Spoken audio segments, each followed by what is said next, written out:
पवन सिंह नहीं लड़ेंगे चुनाव। अभी अभी बड़ा ऐलान। पवन सिंह ने क्यों लिया ये फैसला?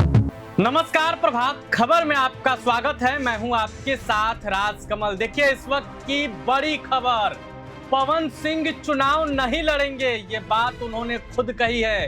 पवन सिंह अभी अभी एक सोशल मीडिया पोस्ट किए हैं जिसमें उन्होंने साफ साफ लिखा है कि मैंने बीजेपी चुनाव लड़ने के लिए ज्वाइन नहीं किया था और ना ही मैं विधानसभा चुनाव लड़ूंगा।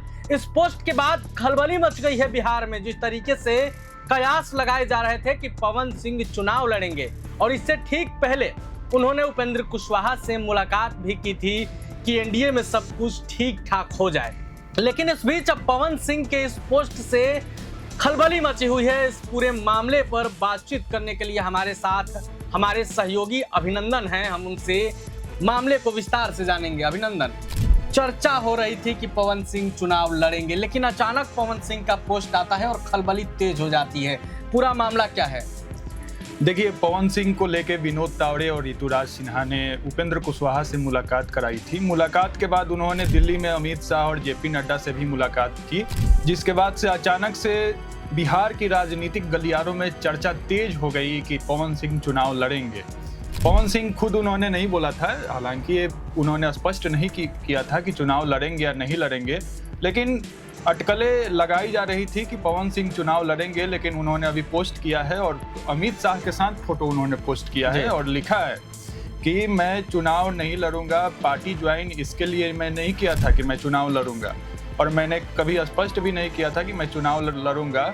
उन्होंने लिखा है कि मैं भाजपा का सच्चा सिपाही भी, पार्टी का सिपाही हूं और पार्टी का सिपाही हूं और हमेशा पार्टी के लिए खड़ा रहूंगा। उन्होंने ऐसा पोस्ट किया है। अब कल उनकी पत्नी ज्योति जो हैं वो जनसुराज के सूत्रधार प्रशांत किशोर से भी मुलाकात उन्होंने की थी, जिसके बाद ये भी चर्चा का विषय बना था कि पवन सिंह की पत्नी ज्योति सिंह जनसुराज ज्वाइन करेंगी और प्रशांत किशोर उनको पवन सिंह के खिलाफ उतारेंगे। लेकिन प्रशांत किशोर ने तुरंत स्पष्ट किया कि पवन सिंह भी हमारे मित्र रहे हैं और ज्योति से चुनाव को लेकर कोई चर्चा नहीं हुई है। ज्योति हमारे पास आई थी अपने मदद मांगने। ज्योति सिंह ने भी इस बात की पुष्टि की है कि टिकट पर कोई बात नहीं हुई है।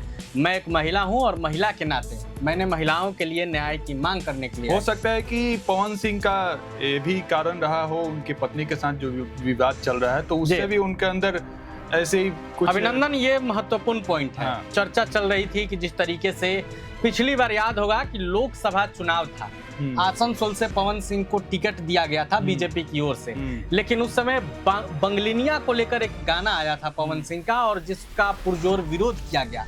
तो माना जा रहा था कि पश्चिम बंगाल से इस वजह से उनका टिकट कट गया। लेकिन फिर चर्चा तेज हो गई कि कहीं पत्नी के साथ विवाद को लेकर बीजेपी टिकट ना रोक दे, और देखिए फिर खबर आ ही गई कि वो चुनाव नहीं लड़ेंगे। ऐसी चर्चा चल रही थी राजनीतिक गलियारों में कि पत्नी के साथ अभी बहुत कंट्रोवर्सी चल रहा है। उनका आरोप प्रत्यारोप का दौर है। पवन सिंह कुछ आरोप लगा रहे हैं, उनकी पत्नी कुछ आरोप लगा रही हैं, और उनकी पत्नी के साथ करनी सेना जो है बिहार की, वो भी उनके पत्नी के सपोर्ट में आ गई थी और कई लोग पत्नी के सपोर्ट में आ रहे थे। तो ऐसा लग रहा था कि कुछ समस्याएं हो सकती हैं। पवन सिंह को अगर टिकट देने के बाद भी वो सीट न निकले, तो इस डर थी बीजेपी के अंदर, ऐसी चर्चा थी। तो उनकी टिकट फंसने की भी संभावनाएं थी। लेकिन इसको लेकर पवन सिंह ने पहले ही स्पष्ट कर दिया कि मैं चुनाव नहीं लड़ूंगा, और ये बहुत बड़ी खबर है। पवन सिंह के तहत जो पार्टी थी वो शाहाबाद और उधर मगध के क्षेत्रों को साधने के प्रयास कर रही थी। तो उसको पवन सिंह स्पष्ट किए हैं कि मैं पार्टी के साथ हूं, तो हो सकता है ज्यादा असर न पड़े इसका। तो अब देखना होगा कि चुनाव में इसका क्या रुझान आता है। बहरहाल इस वीडियो पर आपकी क्या राय है? आप अपनी राय कमेंट बॉक्स में रखेंगे। वीडियो देखने के लिए आपका धन्यवाद। प्रभातखबर.com, विश्वास वही, रफ्तार नहीं।